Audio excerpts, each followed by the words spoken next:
Mga kapango, dito talaga sa Quiapo ay marami naman talagang nagde-trending na pagkain katulad itong lechon na 80 pesos pero may kasama ng kanin. Kaya titikman din natin to.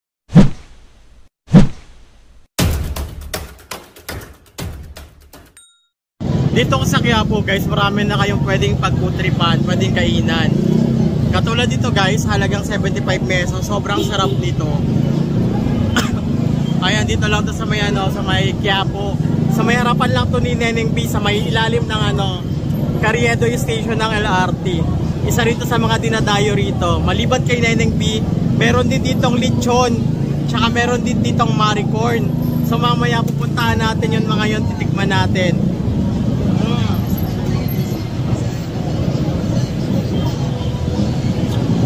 Inuna ko nang puntahan to kasi mamaya ubos na naman to for sure. Kasi last week pumunta ako rito, yung tinikman ko yung apple, pero ito naman ngayon para siyang mocha. Tapos ayun kay Neneng B, ayan, naubos ko na. So puntahan naman natin dito yung lechon. Doon naman tayo sa may lechon, 80 pesos na lechon with rice. Kain tayo. Ito guys, kay Neneng B naman to, sa may harapan ng Ando. Ayan. At marami nga rin akong naririnig at nababasa na naus na daw si Neneng B, kaya dito dumaan din tayo sa kanyang tindahan dito sa may Quiapo Church. Sa ilalim lang to ng Carriedo Station ng LRT. At nakita ko naman na marami pa rin talagang pumipila kay Neneng B para makita rin siya at para matikman din yung kanyang hotdog. Pero sa panahon kasi ngayon dito, sobrang dami na rin nang nagtitinda ng jumbo hotdog. So dito naman guys, yung lechonan. Dito yung 80 pesos na lechon na may kasamang rice. Plaza Miranda. Mga ilang paalala sa ating mga kababayan. So, doon yung kay Neneng B, lakad lang kayo rito. Ang gamit ay laging ingatan. Tikman natin. Tulad ng wallet, bag, at cellphone upang makaiwas sa mga mandirupon. Iwasang lechon. Ito pala yung 100 pesos na. Tumaas ng 20 pesos.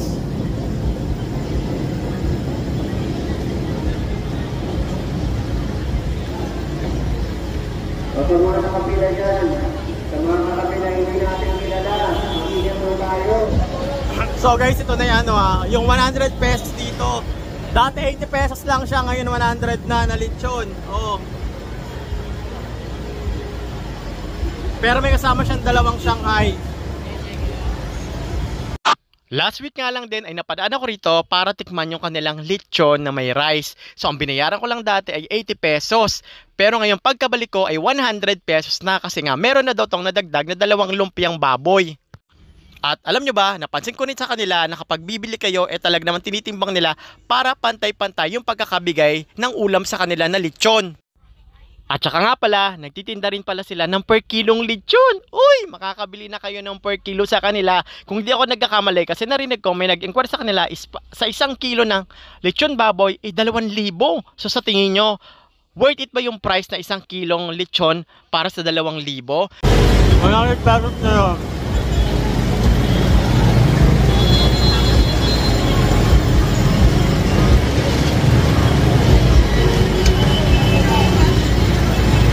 Trending ngayon dito sa Quiapo na tinatawag na maricorn kasi yung kanyang serve niya is loaded. Loaded yung cheese niya. Hello, kanina pa ako. Masarap Magkano yung ganyan? 70 overload. Yung mas malaki nila magkano? 90 pesos. Mukhang sulit naman kasi. Ayan malaki naman siya kahit Oo, 70. Tapos may melted cheese. May cheese powder. May cheese powder. May star margarine. Star margarine. Tapos may cheese talaga na Eden cheese. Kaya naman pala talagang nag-trending tong ni ate Pila tayo para bumili. Try natin kung sulit na sulit. Ayan. 70 pesos lang. Uy! Mahaba rin yung pila.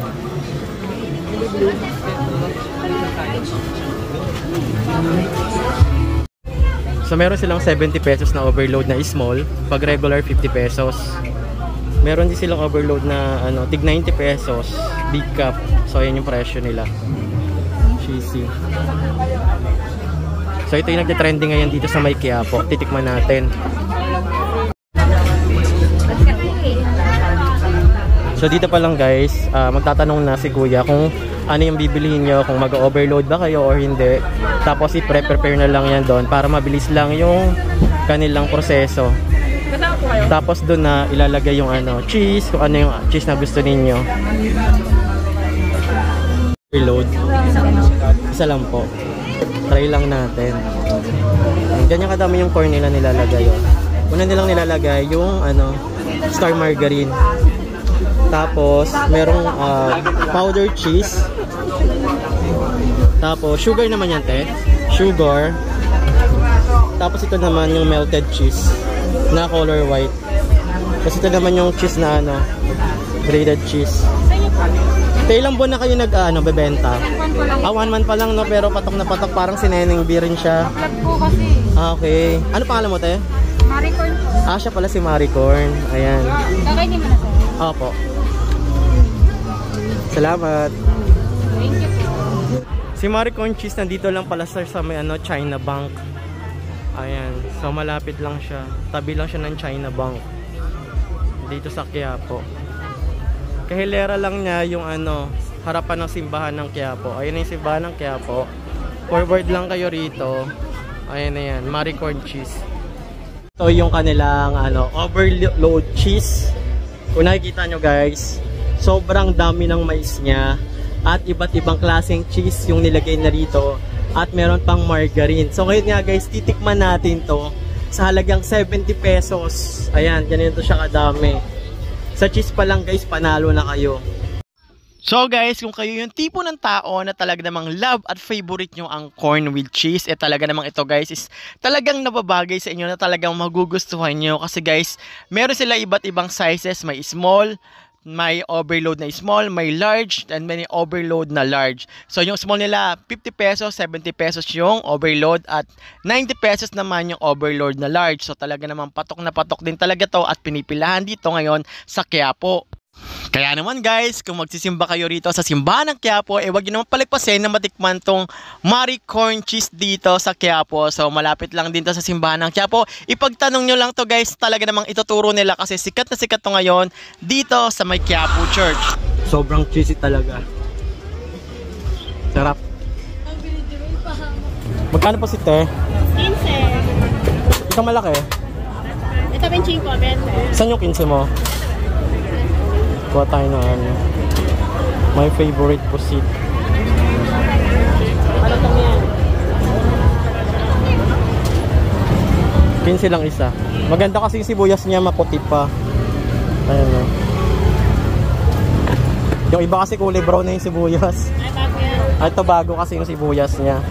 Pag bibili kayo yung bago yung anuhin nyo. Pero makikita naman.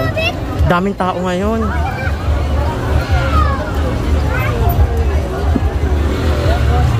Sarap ko eh. Alam nyo ba mga kapango, talaga namang isa rin to sa dinadayo rito.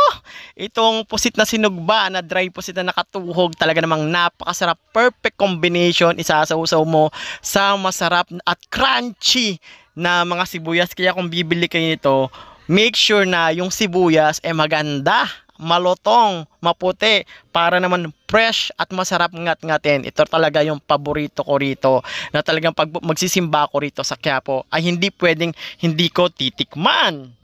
And that's it for today's video guys. Actually guys, nagpunta ako sa pet market sa Grotto, and then pumunta ako sa Quiapo para mag food trip. Kapag magsisimba pala kayo guys sa Quiapo, marami kayo doon pwedeng tikman na mga pagkain na talaga naman nagtitrending ngayon sa social media, especially sa Facebook. So meron doon Maricorn na ngayon na talaga namang pinipilahan sa halagang 70 pesos. Talaga namang sulit kasi masyadong cheesy yung mga corn niya. And then yung ngayon guys, pinipilahan din yung lechon. Dati 80 pesos lang yung lechon na yon na may rice. Ngayon naging 100. Pero yung 100 nila meron naman kasamang lumpiang Shanghai na baboy. So yun yung mga talagang pinipilahan ngayon. After kay Neneng D, merong liver ng baka, tapos may mga pusit pa, may burger, may fried siopaw. So marami kayo doon pwedeng ma-experience na ibang pagkain na talaga naman nagdi-trending. And subukan nyo guys, talagang nakaka-enjoy magpunta ngayon sa Quiapo after nyo magsimba kasi maraming pagkain doon, hindi kayo magugutom. Basta may budget lang kayong dala. At sa mga nagtatanong naman kung saan ba located yung kay Maricorn, sa harap lang siya ng simbahan ng Quiapo. Lakad lang kayo diretso doon, makikita nyo siya doon. Sikat naman doon si Maricorn, puntahan nyo na lang. Pati naman yung lechon. Yung lechon guys, 80 pesos with rice before, ngayong naging 100 na. So malapit lang siya kay Neneng D. Tapos meron ding juice doon na cocktail na halagang 75 pesos. Talaga namang masarap yung kanyang pagkakagawa ng juice. Para siyang shake na juice, pero masarap. So, try nyo rin guys yung mga bagong trending na pagkain doon. For this video guys, and if you like this video guys, so don't forget to click subscribe at huwag nyo kalimutan na i-hit ang notification bell icon on para ma-notify kayo sa mga susunod natin panibagong video na gagawin dito po sa aking YouTube channel. So, minsan nagpupunta tayo sa pet market, minsan nagiging food vlogger din tayo, minsan politics, kung ano na lang pinapasok ng vlog ko, no? So, yun lang. Maraming salamat sa panonood at see you on my next video guys. Bye-bye!